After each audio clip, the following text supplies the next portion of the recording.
Mga boss, tangina, may malaking problema tayo. May kumakalat na sakit sa atin ngayon. Addiction sa sugal. Di nyo ba pansin, lahat na lang nagpo-promote ng sugal? Artista, content creator, o sino ba yung mga artista na nagpo-promote niyan? Si Maine Mendoza, si Alden Richards, si Piolo Pascual. At noong nakaraan lang, nag-trending, putangina, pati si Nadine Lustre.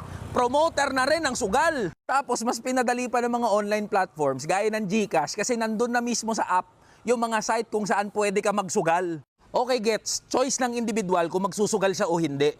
Pero para sa gipit na ordinaryong Pilipino, talagang kakapit yan sa patalim. Sipin nyo itong mga boss, utang-utang ka. Kailangan mo na magbayad ng renta. Babayad ka ng utility, bill sa tubig, bill sa kuryente. Budget ka pa sa bahay, pagkain, pangpaaral ng mga anak mo. Talagang maghahanap ka ng easy way out, ng easy money. Tas makikita mo, madali palang kumita dito sa pagsusugal na to eh. Di magsugal na lang ako. Tapos kayo mga putang inang artista kayo, tsaka mga content creator kayo,